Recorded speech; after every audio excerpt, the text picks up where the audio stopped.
Welcome to the Ancestral Findings podcast. The Washington Monument is one of the most recognized pieces of architecture in the United States. I can spend hours taking photos of this giant, with its pointed obelisk soaring into the sky. Here are the interesting details on the Washington Monument, its history, architecture, and construction.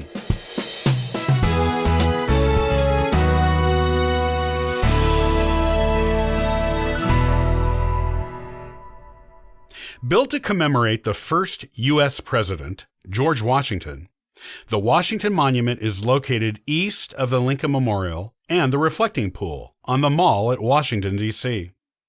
It is made of a mixture of granite, marble, and bluestone gneiss. Measuring 554 feet tall, it is the tallest stone structure in the world, as well as the tallest obelisk in the world. It is also the tallest column in the world, if all the columns in the world are measured from above their pedestrian entrances. There was a brief period from 1884 to 1889 when it was the tallest man-made structure in the world. The record was taken from it by the construction of the Eiffel Tower in France. Construction on the Washington Monument began in 1848, but was halted from 1854 to 1877 because of lack of funding, a rivalry for control of the Washington National Monument Society, and the American Civil War. The basic structure was finally completed in 1884. However, the knoll, the interior ironwork, and the minute finishing touch details were not completed until 4 years later.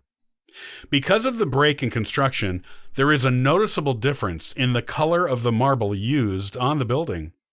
It begins about 150 feet up and is the easily noticed place where construction stopped and began again using a different marble source. Robert Mills made the original design of the Washington Monument. His design included a colonnade, which was not constructed due to lack of funds. When the money was counted, all that was available was to build the bare obelisk that we know and love today.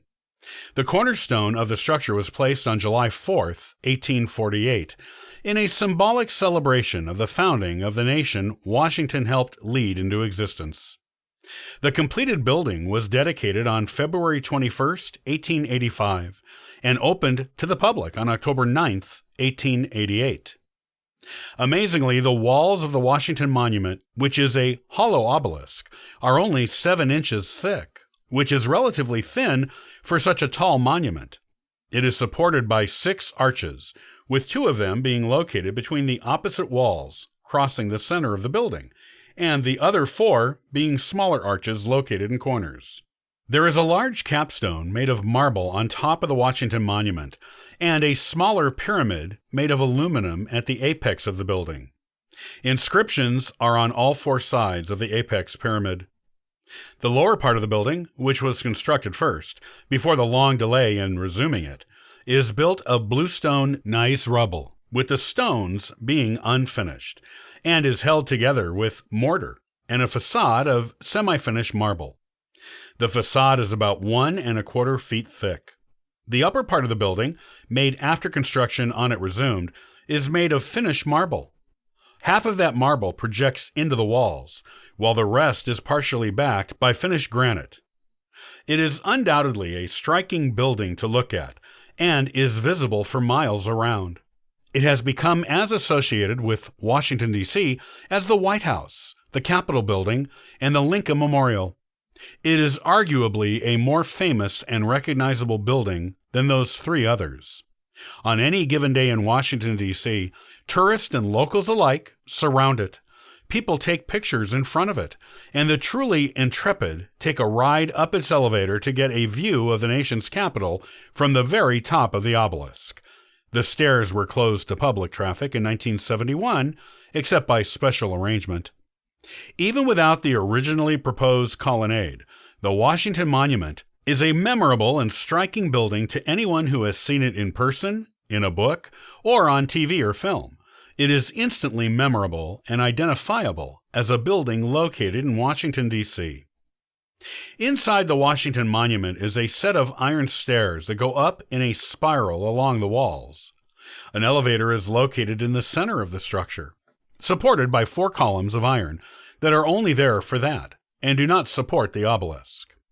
There are 50 sections to the stairs, which are mostly located on the north and south walls of the building. There are several long landings that span between the stairs on the east and west walls. The landings allowed the many inscribed memorial stones that were inserted during construction to be easily visible. There is only one memorial stone that is difficult to view from the landings, which is located between 2 sets of stairs. There are 8 observation windows inside the building, 2 on each side of it, and an equal number of red aircraft warning lights, also 2 on each side of the building. There are 2 lightning rods made of aluminum that connect via the elevator columns and reach the groundwater, protecting the building. The foundation of the building is 37 feet thick, made of half of the original bluestone gneiss, surrounded by concrete. The marble cornerstone is visible at the northeast corner of the building's foundation, and it includes a case made of zinc that is filled with various types of memorabilia from the era when the building was constructed. There are 50 American flags flying round the clock in a large circle around the building. A temporary screening area for visitors was added in 2001, but is no longer there. In 2011, the pyramid at the apex was slightly damaged by an earthquake, but no lasting damage to the building has been done.